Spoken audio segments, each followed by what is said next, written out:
घर का बंटवारा। अरे विनोद, तूने हलवाई को सारा सामान तो दे दिया है ना? अक्षय की शादी में कोई कमी नहीं रहनी चाहिए। आखिर सबसे छोटा भाई है तुम सबका। हाँ माँ, आप चिंता मत करो, मैं पूरा ध्यान रखूंगा। मंगल बेटा, तूने तो कहा था कि फूल का ऑर्डर दे दिया है, यहाँ तो फूल पहुँचे ही नहीं। अब क्या बहू की विदाई के बाद फूल आएंगे? माँ, मैंने अभी बात की है फूल वाले से, वो रास्ते में ही है। आप किशोर भैया से क्यों नहीं कहती कुछ करने को? किशोर पहले ही मेरे बताए काम कर रहा है। पास के सभी रिश्तेदारों और मोहल्ले वालों को कार्ड वही तो देकर आया था। रिसेप्शन के लिए हॉल भी उसी ने बुक किया था। टेंट कुर्सी वालों को भी तो वही देख रहा है। पर कई मोहल्ले वाले तो हमारे भरे पूरे परिवार से जलते भी हैं। उन्हें बुलाने की क्या जरूरत थी? बेटा, शादी ब्याह में तो बुलाना ही पड़ता है, नहीं तो लोग क्या कहेंगे। दादी दादी देखो ना, हलवाई अंकल हमें लड्डू नहीं दे रहे, आप इनको डांटो ना। अरे चैन सुख दे देना बच्चों को लड्डू, क्यों तंग कर रहा है इन्हें? बीबी जी, मैं कहाँ मना कर रहा हूँ, लेकिन लड्डू बनते ही ये बच्चे उठा उठा कर खा लेते हैं। अरे मैं तो इन्हें थाल में रख के परोस भी नहीं पा रहा। भागो, अब कोल्ड ड्रिंक पीने चलते हैं। भागो भागो, अब कोल्ड ड्रिंक पीने चलते हैं। जैसे कि आप देख रहे हैं, आज इस घर के सबसे छोटे बेटे अक्षय की शादी है। घर में बहुत चहल पहल है। कुलभूषण की बीवी कमला को फुर्सत ही नहीं है कामों से, लेकिन कुलभूषण और घर के बाकी लोग कहाँ हैं?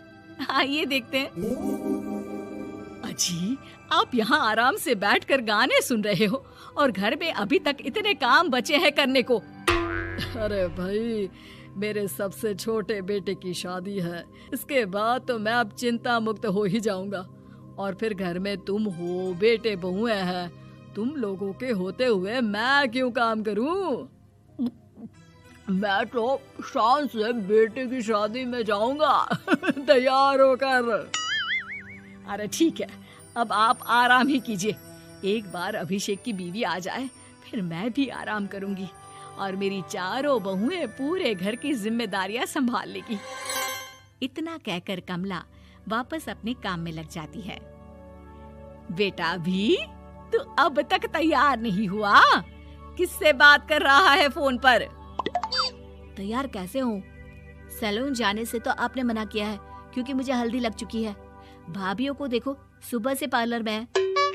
अक्षय की शादी हो जाती है और नंदिता बहू बनकर घर आ जाती है, लेकिन इस घर की खुशियों को मानो किसी की नजर लग गई थी। नंदिता के आने के बाद आए दिन घर की शांति भंग होती रहती। अपने माँ बाप की इकलौती बेटी को इतने बड़े परिवार की जिम्मेदारियां कहाँ संभालनी थी। अभी देखो ना, मेरे हाथों की मेहंदी भी अभी नहीं उतरी है और तुम्हारी मम्मी ने मुझे घर के कामों में लगा दिया। मैंने सोचा था कि घर की सबसे छोटी बहू होने के कारण मुझे सब पलकों पर बिठा के रखेंगे, पर यहाँ तो पलक झपकने की भी फुर्सत नहीं मिलती। देखो नंदू, शादी के पहले ही मेरे घर वालों ने तुम्हें और तुम्हारे पेरेंट्स को बता दिया था कि मैं जॉइंट फैमिली में रहता हूँ, तो फिर अब ये शिकायत क्यों? और फिर तुमसे पहले मेरी भाभियाँ भी तो आई थी शादी करके, उन्होंने तो कभी कुछ नहीं कहा। नंदिता तब तो चुप हो जाती है, लेकिन ऐसा बहुत दिनों तक नहीं चलता। अरे नंदिता, माँ बाबूजी की दवाई का टाइम हो गया है, उन्हें दवाई दिलाओ और उसके बाद सबके लिए नाश्ता बना देना। पर भाभी, मैं तो अभी अपना फेवरेट सीरियल देख रही हूँ।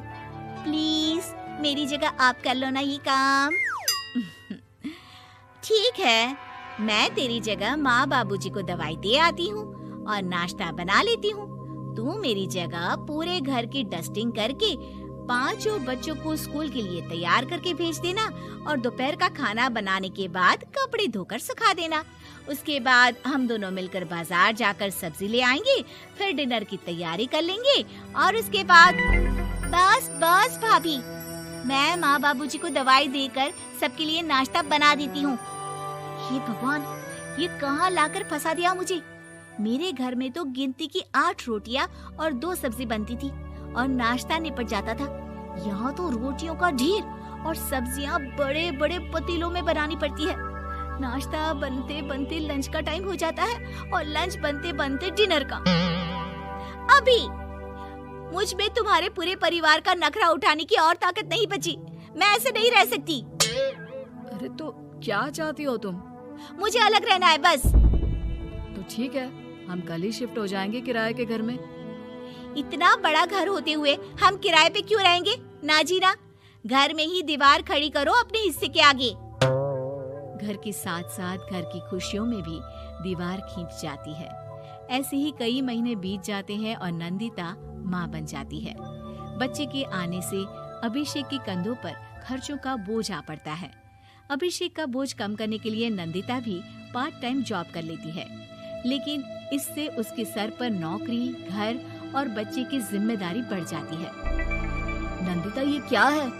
तुमने घर भी ठीक से साफ नहीं किया, ना ही मेरे कपड़े धुले हैं। चिंटू के बाल भी कटवाने जाना था, देखो उसके बाल कितने बढ़ गए हैं। अरे करती क्या हो पूरा दिन तुम? मैं करती क्या हूँ? तुम्हारा नाश्ता और लंच बनाने के बाद चिंटू को डे केयर सेंटर पर छोड़ कर आती हूँ, फिर खुद ऑफिस जाती हूँ। पूरा दिन काम करके आने के बाद बिना आराम किए बाजार से सब्जियाँ लेकर आती हूँ, घर आकर खाना बनाती हूँ, चिंटू को देखती हूँ और क्या करूँ मैं? तो किसने कहा था अपने सर पर इतने काम लेने को? मत जाओ ऑफिस। ऑफिस जाए बिना घर के खर्चे कहाँ से पूरे होंगे? चिंटू की डे केयर का खर्च, उसके लिए बेबी फूड का खर्च, प्रेस वाले का खर्च, ये सब तुम्हारी सैलरी से होता नहीं है। अगर परिवार से अलग नहीं होती तो इतनी मुसीबतें नहीं उठानी पड़ती तुम्हें परिवार के साथ मिलकर काम करने में दिक्कत थी, लेकिन काम तो अब भी बहुत है तुम्हारे सर पर। चिंटू को भी डे केयर भेजने की जरूरत नहीं पड़ती। उसको गोद में खिलाने के लिए दादा दादी और घर के सभी बड़े होते। उसके साथ खेलने के लिए उसके भाई बहन भी होते। मेरे तीनों बड़े भाइयों के बच्चे भी बड़े हुए हैं, लेकिन बिना महंगा बेबी फूड खाए, क्योंकि मेरी माँ और भाभियाँ बहुत अच्छे से जानती है कि बच्चे को क्या खिलाना चाहिए। बिजली के बिल जैसे खर्चे भी सब मिलकर बांट लेते थे। लेकिन तुम्हें तो सबसे अलग रहने में ही मजा आता है, तो अब शिकायत क्यों करती हो? बस करो अभिषेक, बस करो। मैं मानती हूँ कि मैं गलत थी। मेरे एक गलत फैसले ने हमें बिल्कुल अकेला कर दिया है सबसे।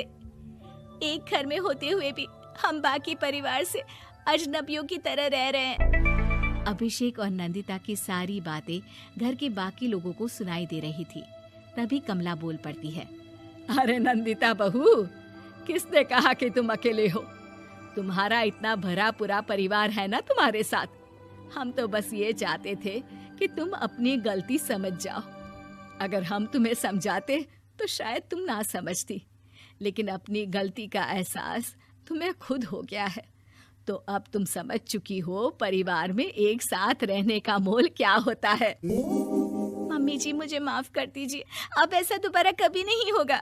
अरे माफी बाद में, पहले मेरा पोता जरा मेरी गोद में तो दे, और तू जाकर सबके लिए चाय बना ला।